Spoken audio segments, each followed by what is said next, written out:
Playing with my hair, playing with my hair. How many minutes of footage can we get playing with my hair? You know what one of life's cruelest jokes is? It's recording a video to 95% completion and then realizing you have lipstick on your face. Hey everyone, my name is Mary Beth and I'm a personal stylist and professional organizer and owner of MaryBethStyles. Today we're going to talk about how I made over $5,000 selling items on Tradesy. If you don't know, Tradesy is a selling website and app that is similar to a Poshmark or a Mercari or a Depop, but it's got its own little niche. And I think Tradesy for me kind of skews a little bit on the higher end, which is maybe why I gravitated toward it, because, well, we'll get to that later. But I super love Tradesy and it's been a really successful method of earning additional income for me. And so I want to share with you how to do that because we all love coin. We all want that extra coin. So let's get started. As soon as I take a little sippity-doo-dah of my coffee. Isn't this the best mug you've ever seen? I'm so obsessed with this mug. So not only did I sell my personal items from my own closet, but I also made a lot of money off of Tradesy by buying things and then reselling them. Now that's a whole nother shenanigans, which I would love to talk to you about. So let me know if that's something that you would like to hear about in a future video. But for now, I just want to talk to you guys about selling items from your own closet. So the first step in creating a successful Tradesy listing is to do your research. This is not something that you just want to go blindly into and start throwing items on the internet. I mean, you can, but the likelihood of your items selling is slim to none. So what you need to do before you even begin to put items on the internet is to start figuring out exactly what your items are worth. So let's say that I'm gonna sell this J. Crew t-shirt. Now I bought this t-shirt a while ago. So the odds of me finding this exact t-shirt on the internet and figuring out its retail price is pretty slim.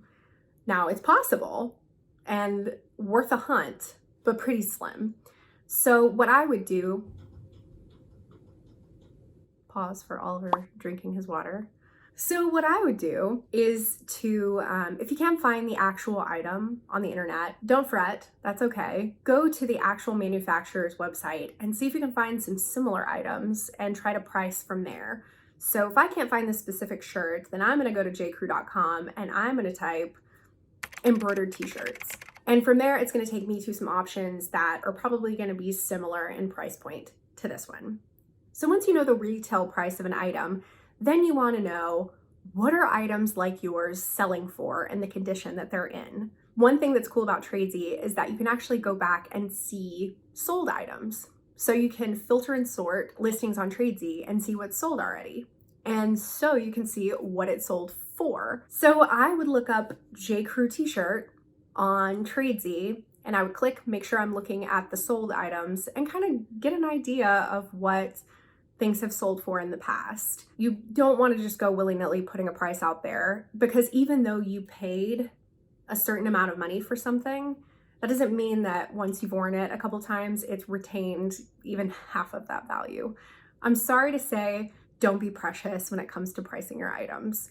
So after you've done your research to figure out exactly how much an item is worth, then that leads me to my number 2 tip, which is price your item correctly. So even though an item might have retailed for a certain amount of money, that doesn't mean that that's the amount of money that you're gonna get for it now that you've taken the tags off. Unless it's Chanel, in which case that's another story. But for your average J. Crew t-shirt, you're probably not even gonna get half of the retail value of that item. And that's something that you just kind of have to accept going into it.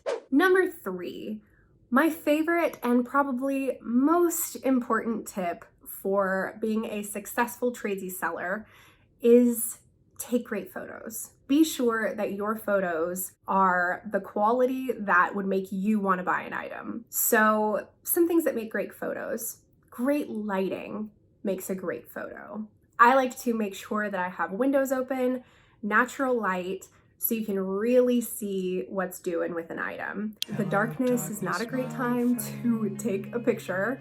You don't want it to look all yellowy and whatnot. And then also, it's not a good time to put a filter on a photo or to edit the photo to the point that it changes the color of the garment, because people want to see the actual item that they're buying and they want to see the actual color of the actual item that they're buying. So make sure you have good light. Also, you want to make sure that you have enough photos. So people are going to want to see the item from a distance.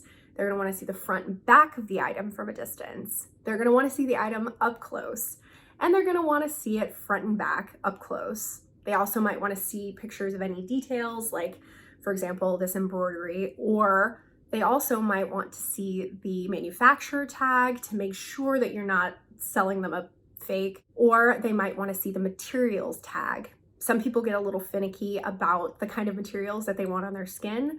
So just being able to show them, hey, this is 100% cotton or what have you, is a good additional photo to have. In addition to your own photos, it's also super helpful to search the internet and see if you can find manufacturers' photos of the item. I think that's one thing that I do on my listings that may set me apart from other people, is that I try really, really, really hard to get manufacturer photos, because not only can they see my actual item that they're going to be receiving in the mail, but they can also see it styled on somebody else and maybe get a better picture of what they could do with the item. Some things that make for really garbage photos: poor lighting. So please don't take your photos in the grainy darkness like I specified. It's not good, it's not cute. Also, don't take photos with the background covered in clutter. You want a clean, clear, crisp space to photograph your items against. There are so many photos out there that are just something. And most of the mistakes that people make is not clearing their background. You don't want your cigarette butts or your foot or your mouse or anything in the background of your photos. Put it on a hanger, hang it on a white door, take a picture of it, call it a day. Nothing in the background. You want to make sure, perhaps your cat's not licking itself in the background. Maybe your boyfriend isn't, doing stuff with his face all weird in the background. Just give a little zoomy zoom and make sure that there's no weirdness going on in the background. Speaking of your pets, I am sure that your dog or cat is the most adorable fur child in the world, next to mine. But nobody wants to see your pet in the photos of things that they're potentially buying on the internet. Because although we love animals, we don't love the thought of them near fabric. You feel me? Like if you were buying a new home, it's the same deal for that. Like you don't want to know that there's a pet there, because then suddenly your brain is like, but they have carpets. What did the dog do? We don't know. We don't know what goes on in your house. So leave your dog and cat out of the picture. Easy peasy. But even though you leave your dog and cat out of the picture, be sure to disclose any pet in the house, because some people are super allergic to pet hair, and even if they get a whiff of a pet hair, that's going to be detrimental to them. So be sure to disclose that. Gosh almighty, what number was I even on? Do we know? Number 7. What number was I on? Step number 4. Was I going with steps?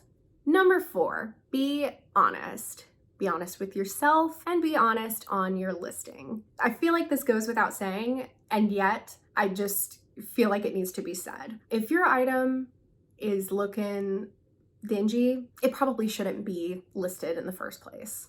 And if it is, and you still feel like listing it, then you really need to disclose all of those things. So if the item is pilling in an area, if there's a hole, if there's a seam ripping, if there's something going on with that item, you really need to disclose that, take pictures of that, and price it accordingly. Because although some places don't have a return policy, they do when you've misrepresented an item. So you never, ever want to do that, because that also affects your credibility as a seller. And also be honest with yourself. You want to make that money. I get you. I feel you. But if the item is looking rough, maybe it's a donate. Maybe just skippity-doo, duh, right over that item. Was I on 5 or 4? So those are my top tips on successfully selling on Tradesy and making 5K like your girl here did. I believe in you. You can totally do it. It's super, super simple. Just follow the steps that I've laid out for you. And in the future, if you want me to go more in depth, maybe walk you through the actual process of putting a listing online, and even to the point of talking about how to ship an item, all that shipping information where you can save some money instead of just taking things to the post office, let me know in the comments down below if you would like to see any of those video options I mentioned before, or anything else you just want to hear me talk about. And that's a wrap. I don't know. Are you in videos? Thank you guys so much for watching. If you liked this video, press the like button and subscribe so you can see more of my face in the future. Bye!